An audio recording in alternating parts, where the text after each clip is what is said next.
এবার চলুন, মদ খাওয়া যেমন হারাম, সুদ খাওয়া তেমন হারাম, বিয়ের পণ নেওয়া তেমন হারাম, জমির আল চুরি করা তেমন হারাম, হুকমেরে কারেন্ট নেওয়া তেমন হারাম, চিটিংবাজি ব্যবসা করা হারাম।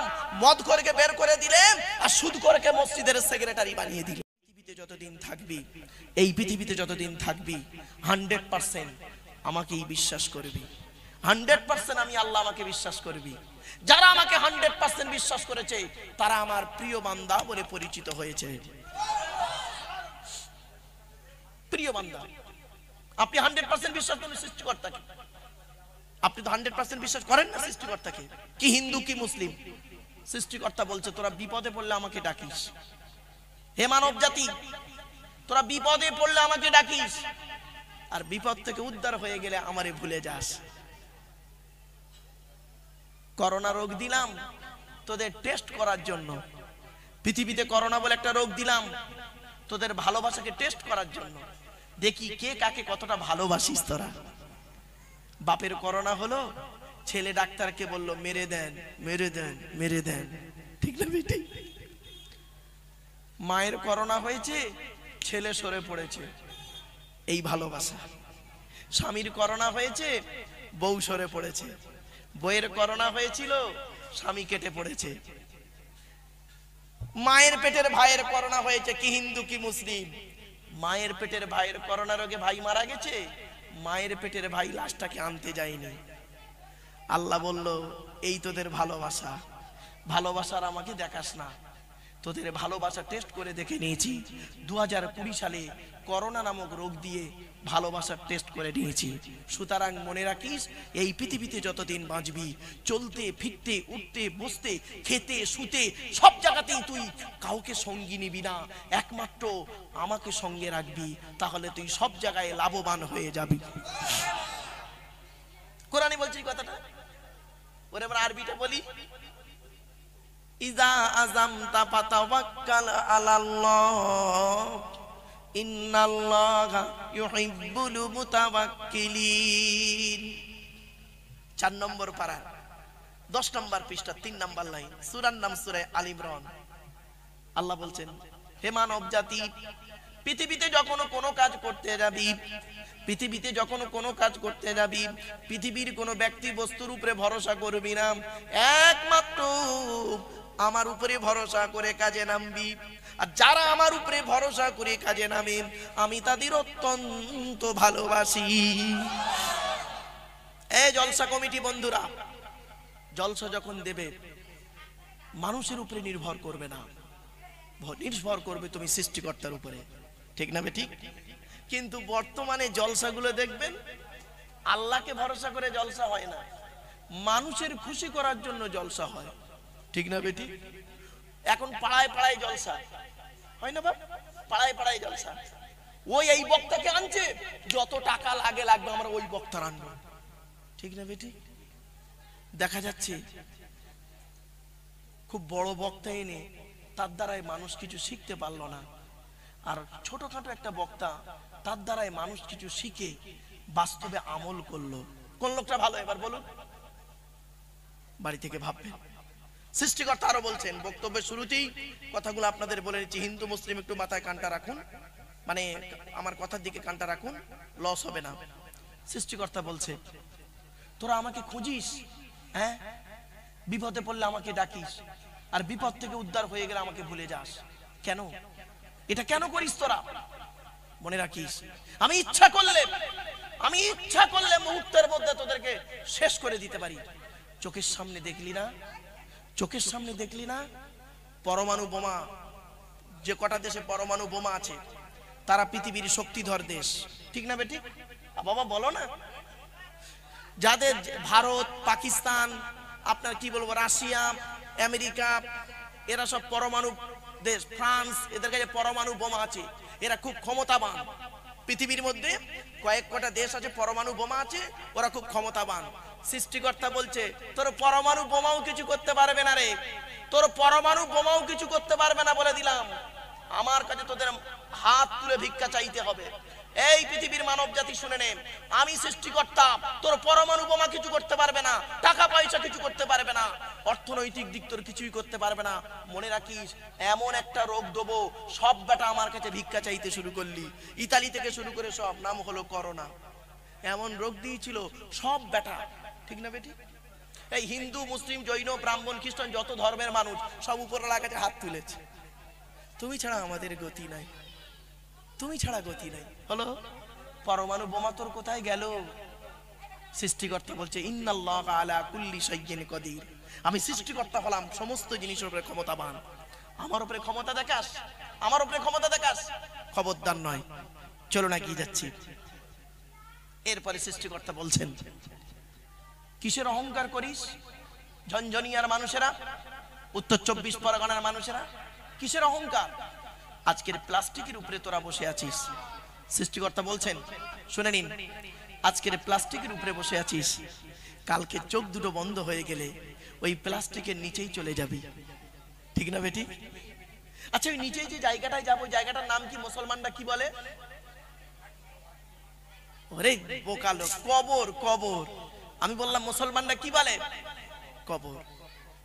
সৃষ্টিকর্তা বলছেন, আল্লাহ বলছেন আজকের প্লাস্টিকের উপরে বসে আছিস, কালকে চোখ দুটো বন্ধ হয়ে গেলে প্লাস্টিকের নিচেই চলে যাবি, জায়গাটার নাম হলো কবর, এটা মনে রাখিস। শুধু তাই নয়, ওই কবর, কবর চারটে কথা বলে। কয়টা? চারটে কথা বলে। এক নম্বর কবর বলে আমি কবর এমন একটা ঘর, আমি দরজা জানালা ছাড়া ঘর, আমার কাছে দরজাও নেই জানালাও নেই। তুই তোর ঘরের ভিতরে আজকে দরজা জানালা বন্ধ করে 24 ঘন্টা লাইটটা অফ করে থেকে দেখ, বুঝতে পারবি কবর কি জিনিস। দুই নাম্বার কবর বলে আমি কবর এমন একটা ঘর, আমি সাপ বিচে পোকামাকড়ের ঘর।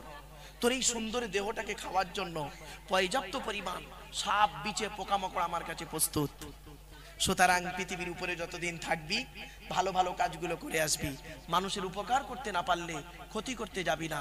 তুই যদি উপরে ভালো কাজ করে আসিস, ভেতরে তুই যখন আসবি, কবরে যখন আসবি, সাপ বিচে পোকামাকড় তোর দেহ টাচ করবে না। তোর দেহটা 50 কেন 100 বছর 100 বছর টাটকা রয়ে যাবে। জোরে বলে জ্বলন্ত জ্বলন্ত প্রমাণকে নবীদের দেহ মোবারক, নবীদের দেহ মোবারক আজও কবরে টাটকা। সুবহানাল্লাহ বলা গেল না? সাহাবীদের দেহ মোবারক কবরে আজও টাটকা। কয়েক কটা দেহ মাটি খেতে পারে না। বাপেরা আপনারা জানেন কিতে জানি না, আমি ফরেনসিক ইনভেস্টিগেটিভ কুইজের সঙ্গে আমি জড়িত। একটা মানুষকে আপনারা যখন মাটি দিয়ে চলে আসেন, কবর দিয়ে চলে আসেন, 20 দিন পরে কবরটা একবার খুলে দেখবেন, তখনই বুঝতে পারবেন দেহের দাম কি। প্রথমে কি হয় জানেন? 6 থেকে 8 দিনের মাথায় তার মাথার চুল, দাড়ি, গায়ের চুল, লোম, এই নখ খসে খসে পড়ে যায়। 8 থেকে 10 দিনের মাথায় এই মাথার ব্রেনটা পচে গিয়ে, গলে গিয়ে, নাক দিয়ে, কান দিয়ে, গাল দিয়ে পড়তে থাকে। 10 থেকে 12 দিনের মাথায় পেটটা ফেটে যায়, পোকায় তৈরি হয়। 15 থেকে 30 দিনের মাথায় দেহটার এই চামড়াটা, মাংসটা পুরো খেয়ে নেয়। 6 মাসের পর দেখা যায় দেহতে আর হাড়ে আর মাংস নেই, কঙ্কালটা পড়ে থাকে। 2 বছর পরে কঙ্কালটাও শেষ। কি হলো? সৃষ্টিকর্তা বলছে দেখ, এই তোর দেহ তো, যে দেহ নিয়ে খুব অহংকার করতি। এই নারীরা, এই সুন্দরী নারীরা, ঝনঝনিয়ায় জলসায় তোরা বের হলি সুন্দর পোশাক পরিহিতা অবস্থায়, তাই না? এ দেহের কোনো দাম নেই। মাটির দেহ মাটি হবে, পুড়ে হবে ছাই। এ দেহ পচা দেহ, গরব কিসের ভাই?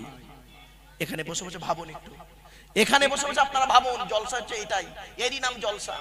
এই চিৎকার করে বলার নাম, টেনে টেনে বলার নাম জলসা নয় গো বাপ। একটু ধৈর্যের পরিচয় দিন। এরপরে আসছি,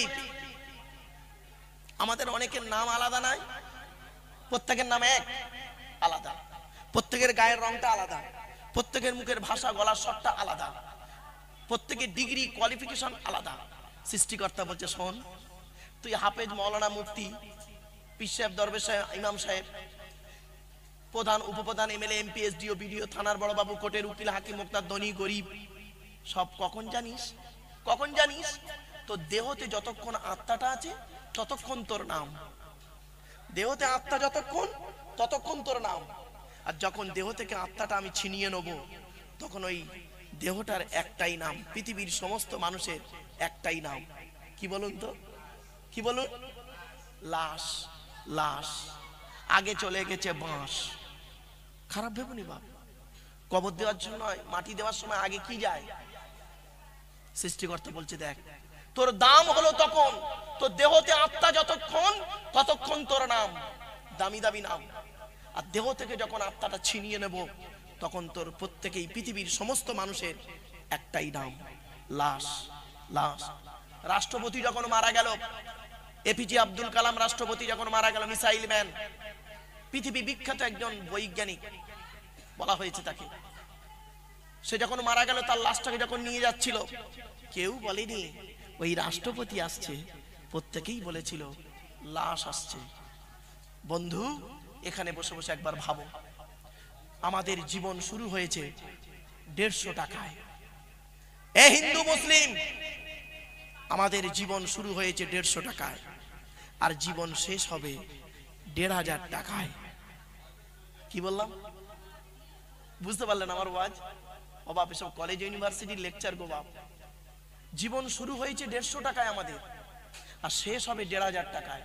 শুনে নিন, আমি এই বক্তব্য রেখেছিলাম এক জায়গায়, তো আমার এক বন্ধু কলেজের প্রফেসর আমাকে বলছে, মারুফ ভাই, আমি তো প্রফেসর, আমার স্ত্রী প্রফেসর, আমার বাপ প্রফেসর, মা প্রফেসর, আমার তো প্রচুর টাকা আমাদের, আপনি কি করে বললেন আমাদের জীবন শুরু হয়েছে 150 টাকায়, শেষ হবে 1500 টাকায়?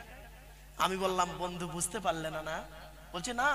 বললাম, শোনো, তুমি যেদিন মায়ের পেট থেকে এসেছিলে, সেদিন সব থেকে দামি কাপড়টা কে কিনে দিয়েছিল? তা বলছে, আমার আব্বা।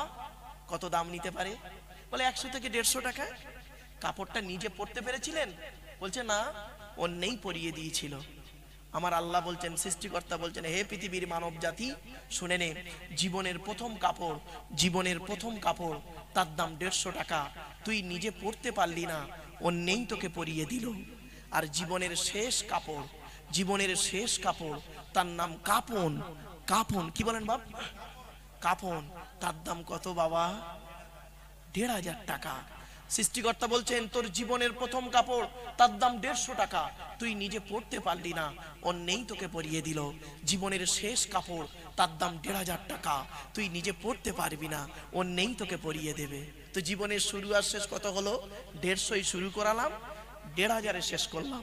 আর বাকি যা গাড়ি বাড়ি বিল্ডিং করেছিস, গাড়ি বাড়ি বিল্ডিং করেছিস, তোর নয়। গীতা যারা পড়েছেন, হিন্দু ভাই যারা আছেন, শুনে নিন, হিন্দু ভাই যারা বক্তব্য শুনতে এসেছেন, বন্ধুরা, গীতা, গীতা জানেন তো? গীতা, গীতা, গীতার সারাংশটা কি জানেন? শুনে নিন। গীতার সারাংশ হলো, তুমি কাঁদছো, তুমি কাঁদছো, কি হারিয়েছে তোমার? কাঁদছো আজকের এখানে?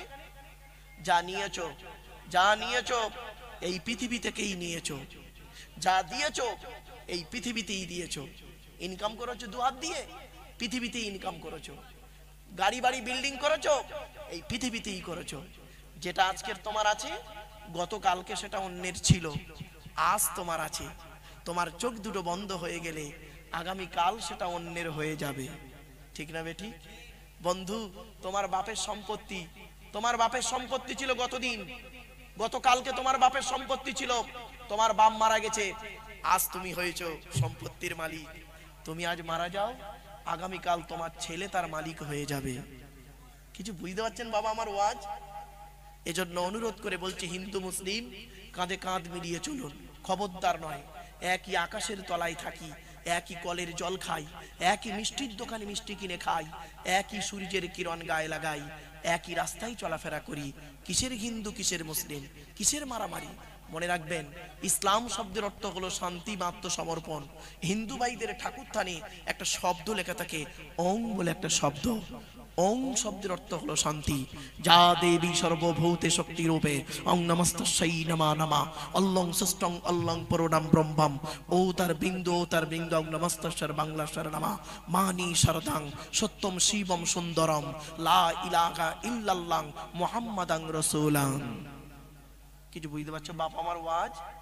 আমার ওয়াজ শুনতে গেলে বাপ একটু পেটে কর আঁকড়ি থাকতে হবে, একটু বুঝদার হতে হবে গো বাপ, নইলে বোঝা হবে না।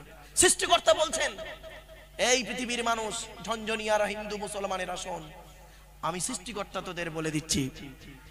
আচ্ছা বাপেরা, মুসলিম ভাইরা একটু বলেন তো দেখি, আপনাদের এখানে মসজিদ আছে? বলুন না। আচ্ছা, মসজিদে জোহরের আজান কটায় হয়? আরে বাবা বলেন না একটু। 12:45। জাস্ট শুনে নিন, 1 মিনিট। হিন্দু মুসলিম ভালো করে শুনে নিন বক্তব্যটা। জোহরের আজান হয় এখানে মুসলমানদের মসজিদে, জোহরের আজান হয় 12:45-এ। জামাত হয় কটায়? 1টায়। আচ্ছা, আজান আর নামাজের মাঝখানে কত মিনিট সময় থাকে? বলুন বলুন বলুন। 15 মিনিট। আচ্ছা, এই সময়টা নির্ধারণ করেছে কারা? মসজিদ কর্তৃপক্ষ, ঠিক না বেটি? 15 মিনিটের কমও হয় না, বেশি হয় না। ঠিক 1টা বাজে কাটায় কাটায়, তখন ইমাম সাহেব দাঁড়িয়ে যায়, মুসলমানদের নামাজ শুরু হয়ে যায়। বাহ, সৃষ্টিকর্তা কি বলছে বা শুনুন। এই পৃথিবীর মানুষেরা, ঝনঝনিয়ার মুসলমানেরা, এই ঝনঝনিয়ার মুসলমানেরা, আমার ঘর মসজিদ, সেখানে জোহরের আজান দিলি 12:45-এ, আর নামাজ করছিস 1টায়। আজান আর নামাজের মাঝখানে 15 মিনিট সময়, কমও হয় না, বেশি হয় না। বাহ, হে পৃথিবীর মানুষ, তুই একবার ভেবে দেখ, তোর জীবনের আজান আর নামাজের মাঝখানে কত মিনিট সময়?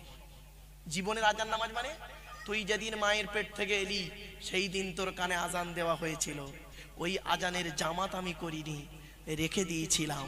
যেদিন তুই মারা গেলি, জানাজার জামাত করে দিলাম। তুই একবার ভাবতো, তোর জীবনের আজান আর নামাজের মাঝখানে মসজিদের মতো 15 মিনিট সময় থাকে না। 15 বছর, 20 বছর, 30 বছর, 40 বছর, 50 বছর পর্যন্ত সময় পেয়েছিস। তুই তো একবারও আমাকে ডাকলি নি সৃষ্টিকর্তা বলে, তুই তো একবারও আমাকে ডাকলি না। তবু আমি তোকে গাড়ি, বাড়ি, ব্যবসা বাণিজ্য সব দিয়েছি। আমি জানি একদিন না একদিন আমার কথাগুলো তোর কানে পৌঁছে যাবে, তোর কানে পৌঁছে যাবে।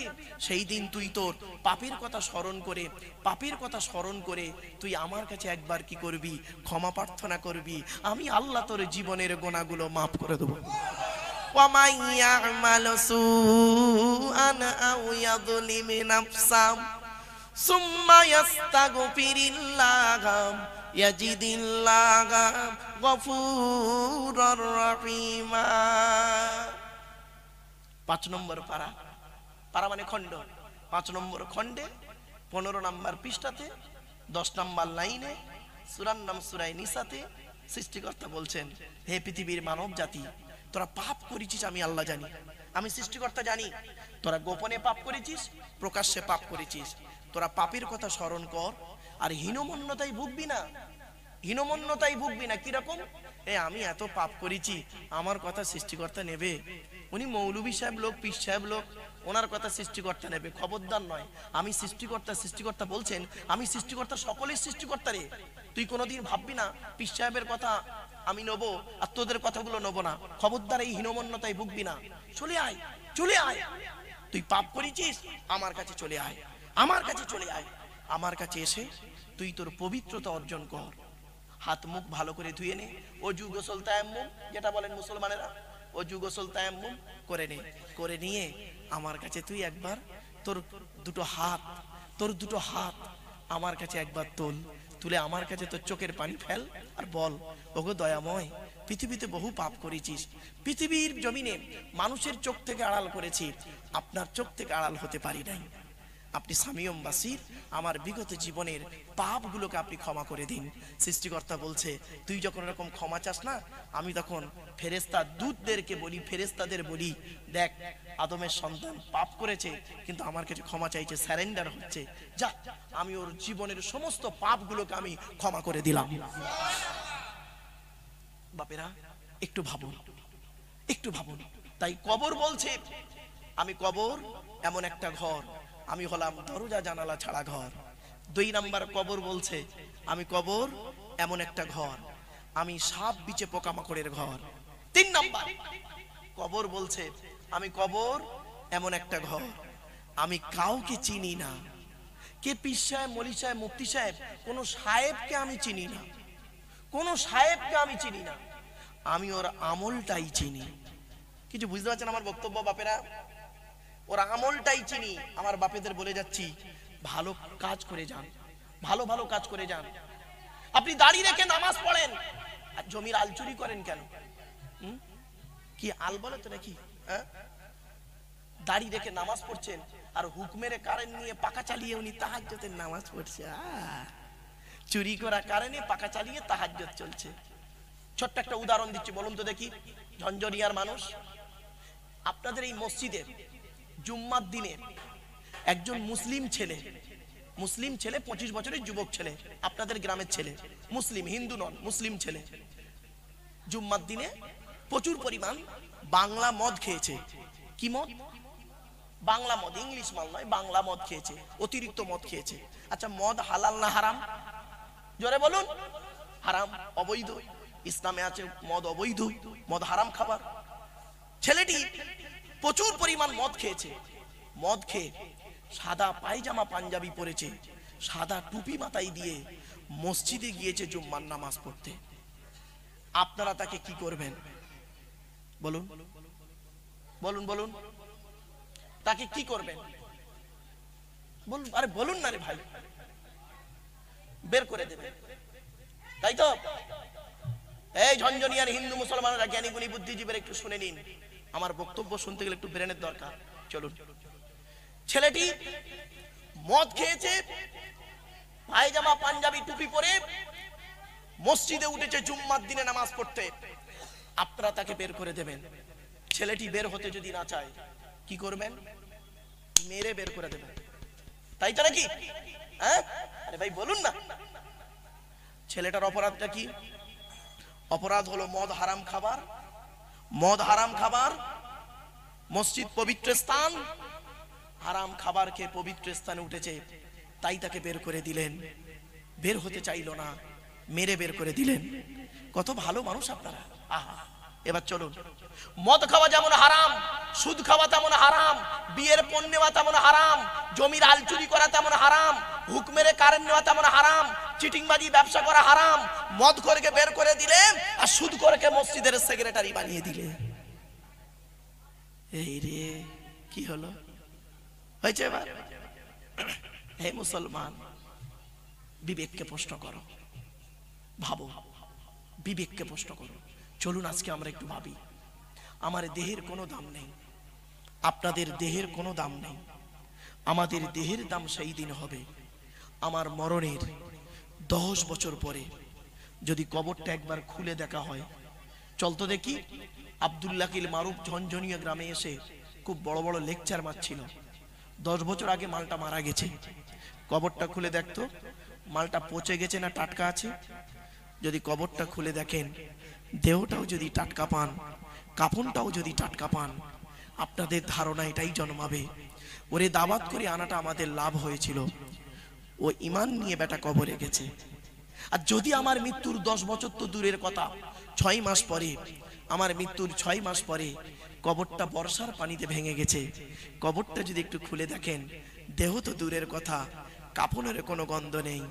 ধারণা এটাই জন্মাবে, ওরে দাওয়াত করে আনাটা আমাদের লস হয়েছে। কারণ ওরে এলেম ছিল, জ্ঞান ছিল, আমল ছিল না। আল আলিমু বিলা আমালিন কাশাজারি বিলা সামারিন। আমল বিহীন আলেম ওই রকম, ফল বিহীন গাছটা যেরকম। যে গাছের ফল হয় না, সে গাছের যেমন কোনো ভ্যালু থাকে না। যে আলেমের আমল নাই, ও আলেমের এলেমের কোনো দাম নাই। বাপেদের হাতে ধরে বলে যাচ্ছি, মুসলিম ভাইদেরকে খারাপ সেন্স নেবেন না। মুসলিম ভাইরা আমাকে ভুল বুঝবেন না, শুনে নিন। কত বক্তা আছে, কত বক্তা আছে 5 ওয়াক্ত নামাজ পড়ে না। কত বক্তা আছে বিড়ি সিগারেট স্মোক করে। কত বক্তা আছে পিতামাতার ভাতও দেয় না। বাপেরা, অনুরোধ করে বলে যাচ্ছি, এগুলো একটু শিক্ষিত লোক কিন্তু। আচ্ছা, শিক্ষিত লোক কাকে বলে? কাকে শিক্ষিত লোক বলে? নামের পাশে ডিগ্রি থাকলে? না না না। আচ্ছা বাপেরা বলুন তো দেখি, ডবল এম এ পাস লোক চরিত্রহীন, ডবল এম এ পাস লোক চরিত্রহীন, আর মাধ্যমিক পাস লোক আদর্শবান, ভদ্র, চরিত্রবান। কোনটা ভালো? বলুন বলুন বলুন বলুন। কেন? এ তো মাত্র মাধ্যমিক পড়েছে, ও তো ডবল এম এ পাস লোক। তাহলে বোঝা গেল এডুকেশনটা তখনই অ্যাপ্লাই করা হবে যদি ডিগ্রিটা তখনই তার দাম হবে সে সঠিকভাবে যদি মূল্যায়ন করতে পারে, অ্যাপ্লাইটা সঠিক জায়গায় করে। What is the definition of education? Education কাকে বলে?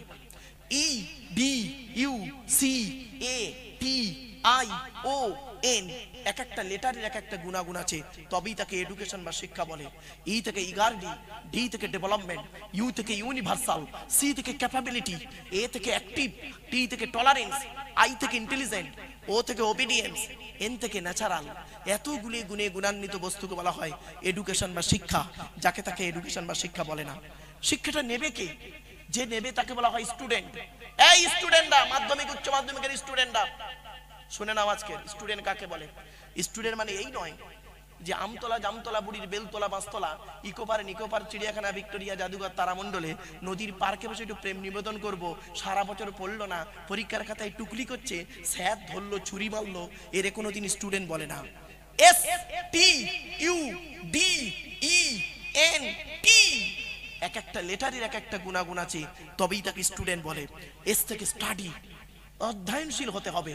টি থেকে ট্রুথফুল, স্টুডেন্ট হতে গেলে তাকে সত্যবাদী হতে হবে। এই হিন্দু মুসলিম স্টুডেন্টরা বাড়ি থেকে একটু ভেবো আমার এই কথাগুলোকে, সত্যবাদী হতে হবে স্টুডেন্ট হতে গেলে। আর এখনকার ছাত্রছাত্রী দেখবেন বেশিরভাগ মিথ্যাবাদী, ঠিক না বেটি? ও বাপেরা শুনে নিন, হিন্দু মুসলিম শুনে নিন ভাইরা, এখন লেখাপড়া কোথায় হয় শুনবেন?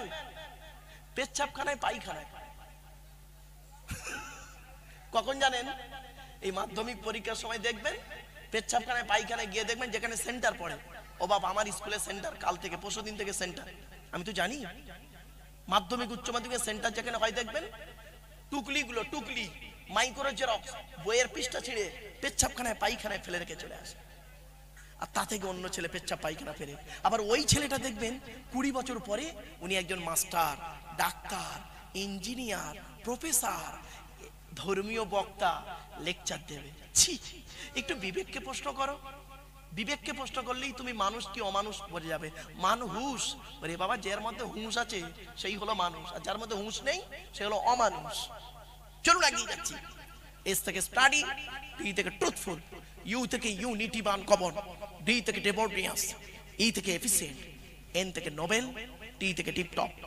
এত গুণে গুণে গুণান্বিত ব্যক্তিকে বলা হয় স্টুডেন্ট, যাকে তাকে স্টুডেন্ট বলে না। এখন শিক্ষাটা নেবে কে?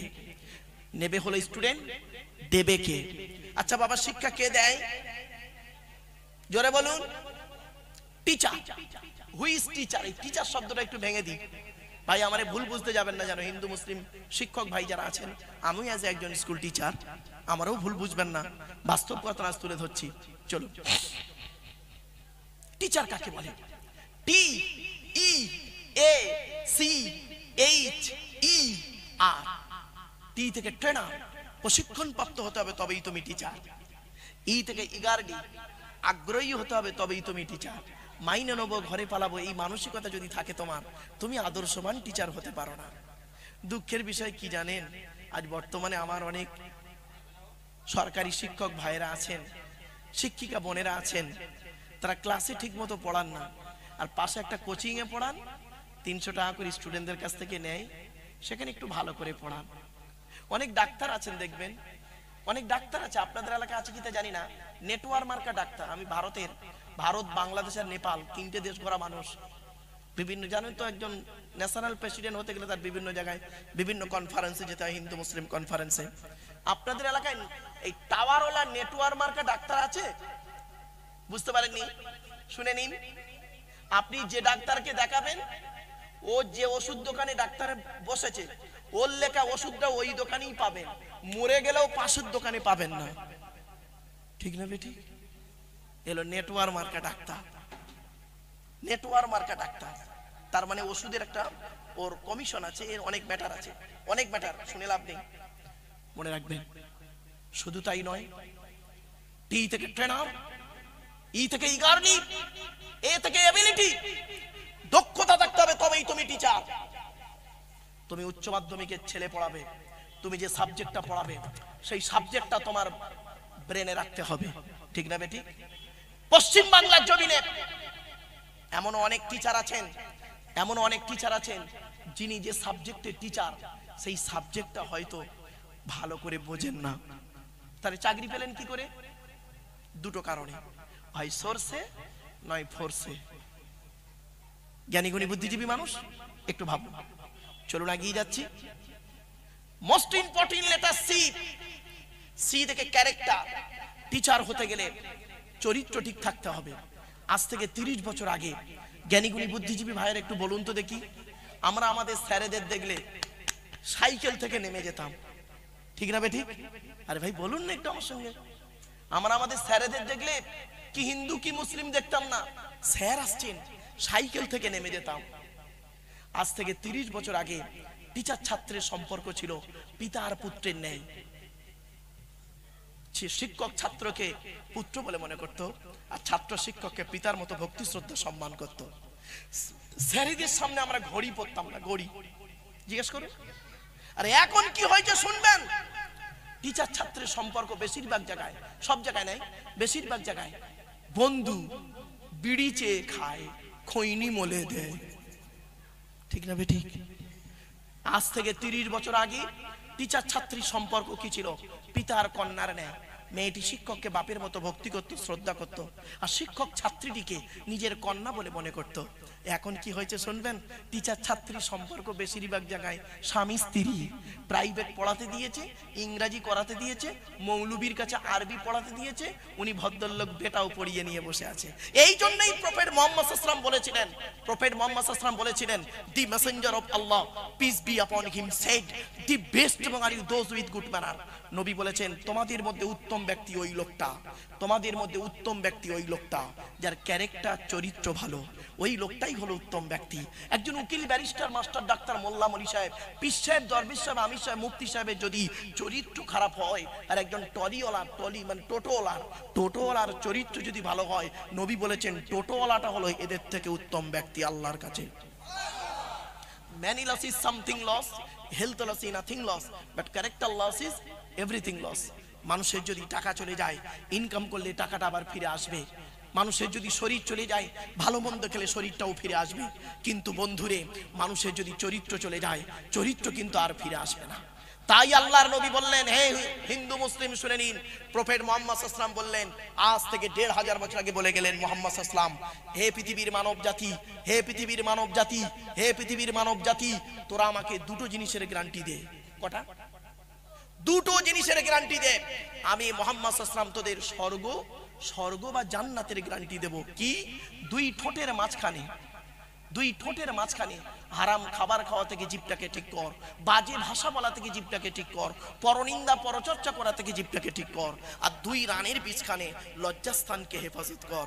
দুই ঠোঁটের মাঝখানে, দুই রানের বীজখানে, এই দুটো জিনিসের গ্যারান্টি তোরা আমাকে দিয়ে, আমি মুহাম্মদ সাল্লাল্লাহু আলাইহি ওয়াসাল্লাম তোদের জান্নাতের গ্যারান্টি দিয়ে দেব। যান, বাড়ি চলে যান, গিয়ে দেখবেন হয় ভদ্রলোকের নিচে খারাপ, নয় ভদ্রলোকের উপর খারাপ। যার দুটোই খারাপ নরকবাসী, জাহান্নামী। সে যত বড় কোয়ালিটি কোয়ান্টিটি মানুষ হোক না কেন, যার দুটোই খারাপ ও জাহান্নামী, যার দুটোই ভালো একজন চাষি হলো জান্নাতি, স্বর্গবাসী। জোরে বলে। আজকে আমার এই দুটো দিয়েই শেষ। চলুন একটা একটা করে দুটোর আলোচনা ব্যাখ্যা সংক্ষেপে আপনাদের কাছে টু দি পয়েন্টের উপরে তুলে ধরছি। বাপ, এবার আসছি, এইজ থেকে অনেস্টি, সততা থাকতে হবে, তবেই তুমি টিচার। তুমি হিন্দু বলে মুসলমানের খাতা দেখবে কড়া করে, মুসলমান বলে হিন্দুর খাতা দেখবে কড়া করে। ক্লাসের মধ্যে যে মেয়েটা সুন্দরী, তার দিকে চেয়ে চেয়ে তুমি পড়াচ্ছ, আর মেয়েগুলো সব বেকার। তুমি একজন কলেজের প্রফেসর, সুন্দরী একটা মেয়ের দিকে চেয়ে চেয়ে পড়াচ্ছ, তাকে বলছে তুই আমার সঙ্গে দেখা করিস, নোট দেবো। আরে নোট দিতে গিয়ে কি হলো তার কোনো ঠিক নেই, আর শুনে লাভ নেই বাপ, ডিসকাস করলাম না। জ্ঞানীগুণী বুদ্ধিজীবী মানুষ, একটু মাইন্ডে রাখুন। শুধু তাই নয়, এবার আসছি, এই থেকে আর্লি টিচার হতে গেলে আগে আসতে হবে, আর থেকে রেগুলারিটি, নিয়মিত ক্লাস করতে হবে। Tenor, eagerity, ability, character, honesty, early, regularity, এতগুলো গুণ যার মধ্যে আছে, he is a really teacher. তিনি হলেন সত্যিকার একজন টিচার। আমার বলার উদ্দেশ্যটা কি? আল্লাহর নবী মুহাম্মদ সাল্লাল্লাহু আলাইহি ওয়াসাল্লাম বলেছেন, ইন্নামা বুইস্তু মুআল্লিমা, ইন্নামা বুইস্তু মুআল্লিমা। ওরে দুনিয়ার মানুষ, মুহাম্মদকে আল্লাহ বিশ্বের মানুষের টিচার করে পাঠিয়েছে। আমার বাপেরা, বিভিন্ন অ্যাঙ্গেল থেকে তুলে আনছি কথাগুলো, একটু মাথায় রাখুন। তাই সৃষ্টিকর্তা বলছে, বান্দা শোন, এই পৃথিবীর জমিনে যেমন তোরা বসে আছিস, কালকের যখন চোখ দুটো বন্ধ হয়ে যাবে, মাটির তলায় চলে যাবি। জায়গাটার নাম হলো কবর। কবর চারটে কথা বলে। এক নাম্বার কবর বলে আমি কবর দরজা জানালা ছাড়া ঘর। দুই নাম্বার কবর বলে আমি কবর সাপ বিচে পোকামাকড়ের ঘর। তিন নাম্বার কবর বলে আমি কবর কাউকে চিনি না। চার নাম্বারটা খুব ইম্পর্টেন্ট, কবর বলছে আমি কবর এমন একটা ঘর, আমার উপরে লাইটিং করতে গেলে, আলোকিত করতে গেলে টাকার প্রয়োজন হয়, আর আমার ভেতরে আলোকিত করতে গেলে নেক আমলের প্রয়োজন হয়, ভালো কাজের প্রয়োজন হয়।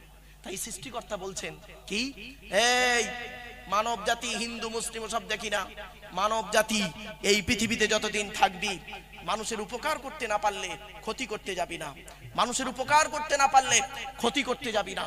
ভালো ভালো কাজগুলো করে আয়, আর আমাকে 100% বিশ্বাস করে আয়, তাহলে তোর সব দিকেই সুবিধা পাবি, আর নইলে তোর বিপদের শেষ থাকবে না। তবে মনে রাখিস, এই পৃথিবীর জমিনে লাঠির বল পাটির বল দেখিয়ে, লাঠির বল পাটির বল দেখিয়ে, ক্ষমতার বল দেখিয়ে তুই কিছু করতে যাবি, মনে রাখিস, মনে রাখিস আমি সৃষ্টিকর্তা, ছাড় দি ছেড়ে দিই না। কি বললাম বাবা? সৃষ্টিকর্তা আল্লাহ বলছেন আমি ছাড় দি ছেড়ে দিই না, ছাড় দি ছেড়ে দিই না। একটা উদাহরণ দেবো, অবাব দেবো দেবো দেবো, একটু বলেন আমার সঙ্গে কথা বলেন। আসলে কি জানেন, আমি এই জলসাটাকে না একটা ক্লাসরুম বলে মনে করি, খারাপ সেন্স নেবেন না। এটা 2 ঘন্টার একটা ক্লাস করব, 2.5 ঘন্টার একটা ক্লাস। স্কুলে 35-40 মিনিট একটা ক্লাস থাকে। সে ক্লাসটা হয় কিরকম, ধরুন এমএ সেকেন্ড ইয়ারের ছেলে মেয়েদের পড়াচ্ছি আমি, তো এমএ সেকেন্ড ইয়ারের ছেলেমেয়ের একটা লেভেল থাকে, সেই লেভেলের স্টুডেন্টদেরকে পড়াতে হয়। আর এখানে কিন্তু বাপ, এখানে কিন্তু শুধু এক ক্লাসের স্টুডেন্ট নয়, শিক্ষিত অশিক্ষিত, জ্ঞানী গুণী বুদ্ধিজীবী সকলকে নিয়ে মিক্স বক্তব্য, আবার মেধার দিক থেকেও আলাদা, এজের দিক থেকেও আলাদা।